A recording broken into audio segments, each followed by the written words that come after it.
मान्यता है कि गोवर्धन पूजा से दुखों का नाश होता है और दुश्मन अपने छल कपट में कामयाब नहीं हो पाते। नमस्कार दोस्तों, तो आज के इस वीडियो में हम जानने वाले हैं गोवर्धन पर्वत की पूजा क्यों की जाती है। इसके अलावा गोवर्धन पर्वत कौन थे और वह मथुरा में आकर कैसे बसे।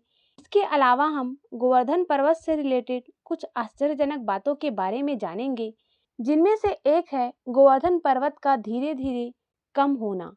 माना जाता है कि गोवर्धन पर्वत को एक श्राप मिला था, जिसकी वजह से गोवर्धन पर्वत धीरे धीरे कम होते जा रहा है। तो इन्हीं सब कथाओं और इतिहास के बारे में हम जानने वाले हैं कि गोवर्धन पर्वत धीरे धीरे क्यों कम होता जा रहा है और ऐसा क्या कारण था जिसके वजह से यह पर्वत की पूजा की जाती है।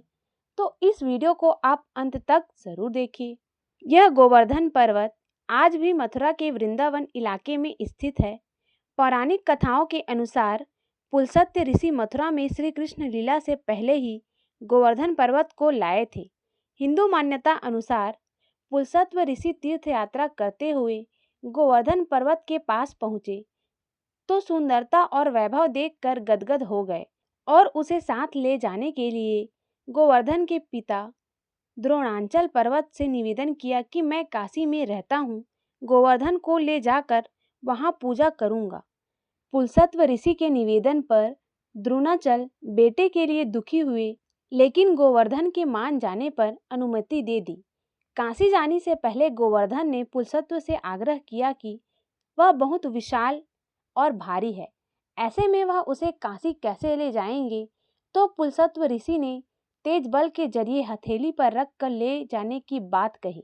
गोवर्धन ने कहा कि वह एक बार हथेली में आने के बाद जहां भी रखा जाएगा वहीं स्थापित हो जाएगा। आग्रह सुनकर पुलस्त्य ऋषि गोवर्धन को हाथों पर रखकर काशी चल पड़े। पुलस्त्य ऋषि मथुरा पहुंचे तो गोवर्धन ने सोचा कि श्री कृष्ण इसी धरती पर जन्म लेने वाले हैं और गाय चराने वाले हैं, ऐसे में वह उनके पास रहकर मोक्ष पा लेंगे।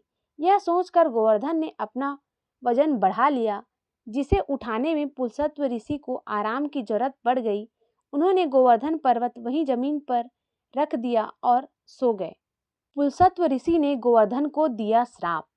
पुलस्त्य ऋषि जब जगे तो उन्होंने गोवर्धन पर्वत को चलने को कहा, मगर जब गोवर्धन ने अपनी शर्त याद दिलाई तो पुलस्त्य ऋषि नाराज हो गए और उन्होंने गोवर्धन पर छल का आरोप लगाया। गुस्से में पुलस्त्य ने गोवर्धन पर्वत को हर दिन मुट्ठी भर घटने का श्राप दे डाला। पुलस्त्य ऋषि ने कहा कि तुम्हारी ऊंचाई घटते घटते कलयुग में तुम पूरे के पूरे पृथ्वी में समा जाओगे। कहा जाता है कि पुलस्त्य ऋषि के श्राप के चलते गोवर्धन पर्वत की ऊंचाई 30,000 मीटर थी, जो करीब 30 मीटर बची है। इसके बाद हम जान लेते हैं कि अगर आप गोवर्धन पर्वत की परिक्रमा करना चाहते हैं तो उसको कितने समय में कर सकते हैं। गोवर्धन पर्वत करीब 10 किलोमीटर तक फैला है। गोवर्धन पर्वत की परिक्रमा 21 किलोमीटर की है। इसे पूरा करने में 5 से 6 घंटे लगता है। ये पर्वत यूपी स्थान और राजस्थान में विभाजित है। हजारों श्रद्धालु गिरिराज की परिक्रमा करने आते हैं। इसके बाद हम बात कर लेते हैं कि आपको गोवर्धन पर्वत की पूजा किस तरीके से या फिर गोवर्धन की पूजा किस तरीके से करनी चाहिए। गोवर्धन पूजा के लिए पहले आंगन में गोबर से भगवान गोवर्धन चित्र बनाएं। रंगोली, चावल, खीर, बतासे, जल, दूध, पान, केसर, फूल और दीपक जलाकर भगवान की पूजा करें। गोवर्धन पूजा के दिन पूजा करने वाले को सुबह सुबह तेल मल कर नहाना चाहिए और घर के मुख्य दरवाजे पर गोबर से गोवर्धन का चित्र बनाएं और गोबर गोवर्धन भी बनाएं। उसके बीच भगवान कृष्ण की मूर्ति रख दें। फिर श्री कृष्ण गोवर्धन की पूजा करें। पूजा की समाप्ति पर पकवान और पंचामृत से भोग लगाएं। फिर गोवर्धन पूजा की कथा सुने और आखिरी में सबको प्रसाद बांटें। इस तरीके से आप गोवर्धन पूजा को करके अपने जीवन में सुख, शांति, समृद्धि और जीवन में आने वाले सभी छल कपट को दूर कर सकते हैं। तो गोवर्धन पर्वत से रिलेटेड यह जानकारी आपको कैसी लगी हमें कमेंट में ज़रूर बताएं। आगे आपको कौन से टॉपिक पर वीडियो चाहिए उसको भी आप हमें कमेंट में बताते रहें। वीडियो देखने के लिए आपका धन्यवाद।